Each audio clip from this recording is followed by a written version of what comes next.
Hi friends, இப்போ ரீசெண்டாக வந்து ரத்னகுமார் அவர்கள் இன்டர்வியூ கொடுத்துருக்காரு. அதில் வந்து ஜனநாயகன் பற்றி பேசியிருக்காரு. என்ன பேசியிருக்காரு அப்படின்னு பார்த்தீங்க அப்படின்னா, ஜனநாயகன் ஃபர்ஸ்ட் லுக்கும் செகண்ட் லுக்கும் எப்படி இருந்துச்சு, அதை பார்க்கும்போது உங்களுக்கு எப்படி ஃபீல் ஆச்சு, உங்களுக்கு என்ன மாதிரியான தோணுச்சு ஜனநாயகன் லுக்கை பார்க்கும்போது அப்படிங்கிற மாதிரி கேட்டிருக்காங்க. ஆனால் நம்ம ரத்னகுமார் அதுக்கு ஒரு பதில், சூப்பரான ஒரு பதில் சொல்லியிருக்காரு. டைட்டில் பற்றி பேசியிருக்காரு. எனக்கு முன்னாடியே தெரியும், ஆனால் வந்து எனக்கு தெரியாமல் எப்படியாவது அந்த டைட்டில் வந்து ரிலீஸ் ஆயிருமோ, வெளியே தெரிஞ்சிருமோ அப்படிங்கிற பயம் தான் எனக்கு ஜாஸ்தியாக இருந்துச்சு.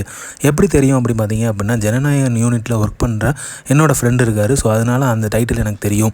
ஸோ அந்த டைட்டில் வந்து எப்படி அவங்க மென்ஷன் பண்ணியிருக்காங்க அப்படின்னா, ஜனரஞ்சகமானவர் அப்படிங்கிறத தான் மென்ஷன் பண்ணியிருக்காங்க, ஜனநாயகன் அப்படிங்கிறது. அந்த கதைக்கு ஏற்ற மாதிரியான ஒரு டைட்டில் தான் வச்சுருக்காங்க. ஸோ இது வந்து எனக்கு 3 மாதத்துக்கு முன்னாடியே தெரியும். என் ஃப்ரெண்டு வந்து என்கிட்ட ஷேர் பண்ணிட்டான்.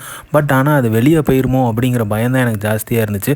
பட் எப்படியோ வெளியே போகலை. ஸோ அது வந்து எனக்கு ரொம்ப சந்தோஷமாக இருந்துச்சு. அதே மாதிரி ஜனநாயகன் ஃபர்ஸ்ட் லுக் எப்படி பிடிச்சிருந்ததா அப்படின்னு கேட்டிருக்காங்க. ஸோ அதுக்கு வந்து அவர் சொல்லியிருக்காரு, கண்டிப்பாக நல்லா இருக்குது. என்ன டைட்டிலோ அதுக்கேற்ற மாதிரியான ஒரு ஃபர்ஸ்ட் லுக்கை தான் கொடுத்துருக்காங்க. ஸோ அதுக்கேற்ற மாதிரி தான் கதை அமைப்புமே இருக்குது.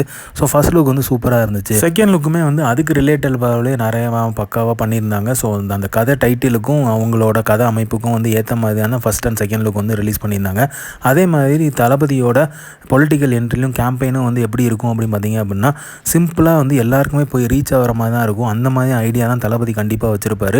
ஸோ அதுக்கு ரிலேட்டடாக தான் வந்து ஒர்க் பண்ணிகிட்டு இருக்காருன்னு நினைக்கிறேன். ஸோ எல்லாருக்குமே ரீச் ஆகிற மாதிரியும், ஈஸியாக போய் ரீச் ஆகிற மாதிரியும், அந்த கேம்பெயின் வந்து அவங்களுக்கு வந்து ஈஸியாக அமையிரும், புரியுற மாதிரியும் அமைப்பார் தளபதி அப்படிங்கிற மாதிரியும் ஷேர் பண்ணியிருக்காரு. ஸோ ஜனநாயகன் படம் ஷூட்டிங் வந்து எங்கே போகுது, எப்படி போகுது, போயிட்டு இருக்குதா இல்லையா அப்படிங்கிற மாதிரி எந்த ஒரு அப்டேட்டுமே வரல. பட் ஆனால் மூவ் ஆன் ஆகிட்டு இருக்கு. சென்னையில் தான் வந்து நடந்துகிட்ருக்கு. தளபதியோட ஷூட்டிங்கும் வந்து ஏப்ரலுக்குள்ளே முடிஞ்சிடும் அப்படிங்கிற மாதிரி சொல்கிறாங்க. ஸோ அதை பற்றின நியூஸும் இல்லை. தளபதி வந்து பொலிட்டிக்கலில் தான் வந்து பயங்கரமாக மும்முரமாக செயல்பட்டுருக்காரு. மீன்டைம் ஜனநாயகன் படத்தையும் வந்து சைட் பை சைடு ப்ரோக்ரஸ் பண்ணிகிட்டு இருக்காரு அப்படிங்கிற மாதிரி சொல்கிறாங்க. ஸோ வந்து எந்த அளவுக்கு ஏன்னா எந்த ஒரு அப்டேட்டுமே வரல.